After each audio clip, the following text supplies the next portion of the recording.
Salut tout le monde. Ça y est, j'ai enfin récupéré mon téléphone qui était en pause depuis une semaine puisque j'ai changé d'opérateur et que je n'avais pas récupéré ma carte SIM. Eh bien, ça me manquait, ça me manquait de pouvoir échanger avec vous, de pouvoir parler de tout ce qui se passe et voilà, d'imaginer d'autres scénarios peut-être. Et voilà, en fait là j'avais envie de vous parler des petits commerces. Donc pour ceux qui avaient vu sur ma page personnelle, j'avais fait un petit live, donc pas hier mais lundi d'avant, concernant les marchés. Alors les marchés de plein air ont été fermés pendant un temps, ça il y en a sûrement qui le savent, s'il y en a qui fréquentent ce genre de lieu de vente assez traditionnel. Et donc les marchés de plein vent ont pu rouvrir récemment, simplement avec des normes énormes. Donc voilà, je pourrais vous mettre le lien de ma vidéo si j'arrive à la faire passer. Au niveau des marchés de plein air. Alors, j'ai halluciné et j'y suis allée encore hier. Oula, il y a vachement de soleil ici. J'y suis allée encore hier et j'ai encore halluciné. À l'entrée, des barrières avec une personne qui tamponne, qui vérifie l'autorisation, qui tamponne, une autre personne de l'autre côté qui vous asperge les mains au gel hydroalcoolique. Et ensuite à l'intérieur, presque il faudrait porter des masques. Qu'est-ce qu'il y avait ensuite? Tous les stands, il y avait une barrière, des barrières et des fils et du plastique à 1 mètre de chaque stand. Donc vous imaginez le petit commerce, le petit fromager et tout ça, donc 1 mètre. Ok, pourquoi pas. Ah oui, le lundi d'avant, le drone qui survolait, super. Donc voilà, tout ça pour 3 pécunos qui osaient aller faire leurs courses au marché. Juste après, donc ça c'était hier, juste après je passe au supermarché, par curiosité plutôt que par vrai besoin, parce que j'achète jamais grand chose au supermarché. Et là, mais rien du tout, on rentre comme dans un moulin, les salariés, je rappelle, ça fait quand même 1 mois qu'il y a le coronavirus qui traîne en France, qu'il y a des mesures hyper forte, ce qu'on appelle l'état d'urgence, ça j'en parlerai dans une prochaine vidéo de l'état d'urgence. Et je passe au supermarché et là rien, les salariés ont un pauvre petit masque en papier, même pas de vitre. Alors je suis repassée aujourd'hui par curiosité parce que je tenais à signaler à la mairie que c'était pas ok. Rien, pas de gel hydroalcoolique à l'entrée, les gens ils touchent tout, ils reposent.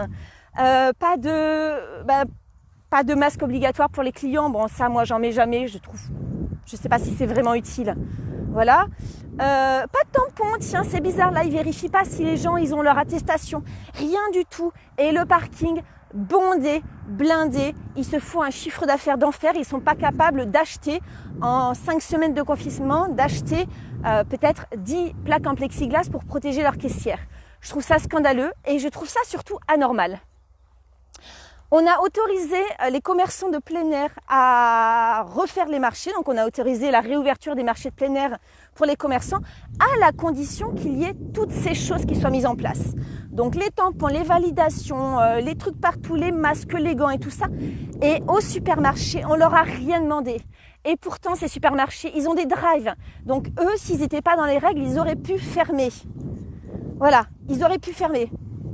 Encore une fois, les supermarchés ne vendent pas d'alimentaire, enfin ne vendent pas que de l'alimentaire.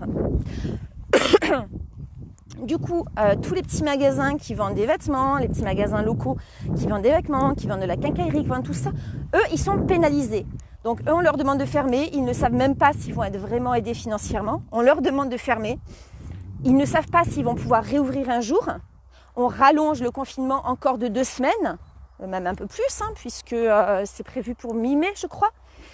Voilà, à côté de ça, Amazon se fait un chiffre d'affaires de 150% pendant le confinement. Les supermarchés ne désemplissent pas, je vous assure, c'est hallucinant. Je suis passée par curiosité encore au supermarché ce matin. Le parking, il est blindé et c'est de pire en pire depuis le début du confinement. Alors en fait, j'ai du mal à comprendre si c'est volontaire de pénaliser les petites structures, donc les petits marchés de plein air qui sont des producteurs locaux, qui sont des petites structures qui font vivre à chaque fois une famille entière. Retenez bien ça, un agriculteur s'il travaille bien, s'il a suffisamment de clients, il peut faire vivre une famille entière. C'était ce que c'était également les commerçants de l'époque. Maintenant un peu moins, mais un commerçant c'est pareil. Un petit commerce local fait vivre une famille entière.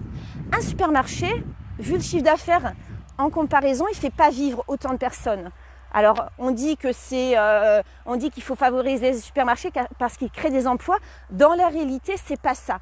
Donc moi j'en viens à me demander si c'est volontaire ou pas, et en connaissance de toutes les politiques qui ont été mises en place depuis environ 40 ans, je soupçonne fortement l'État néolibéral que l'on a depuis une quarantaine d'années, de favoriser les grosses structures, voilà, aux dépens des petits.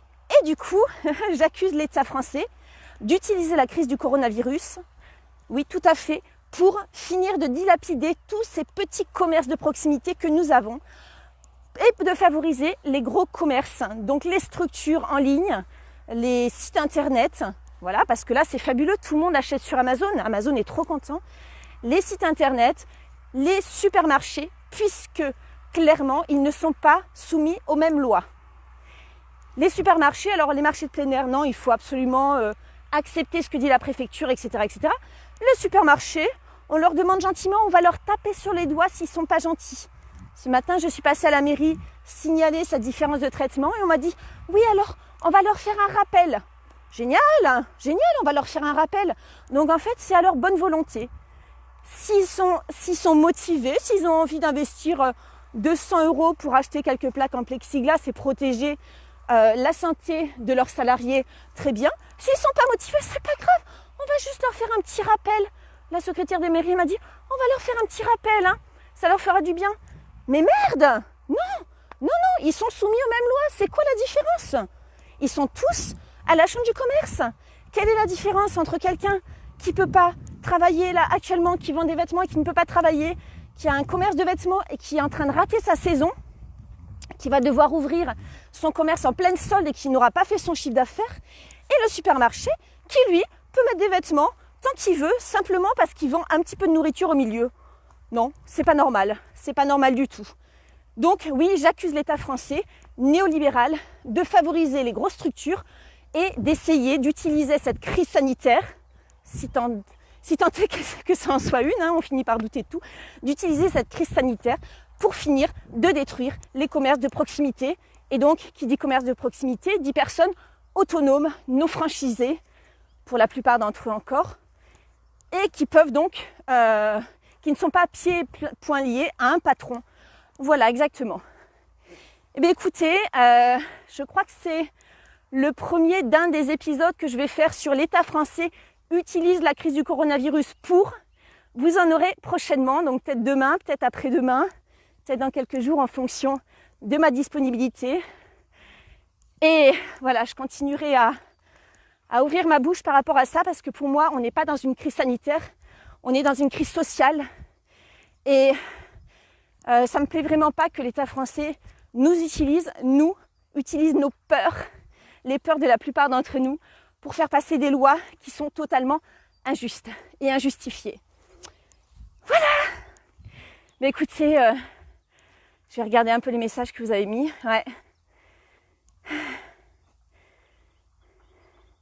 Ouais, c'est ça, oui, bah oui, en supermarché, la vie est belle, on travaille bien. Les fruits et les légumes, tout le monde peut les manipuler. Et comme personne n'est obligé de mettre du gel hydroalcoolique à l'entrée, comme pour le marché, mais on peut manipuler les fruits et les légumes au supermarché, les reposer en place. Si on a été malade et contaminé, c'est pas grave, personne vérifie, c'est parfait. Voilà, bah écoutez, je vous fais des bisous et puis je vous dis à tout bientôt.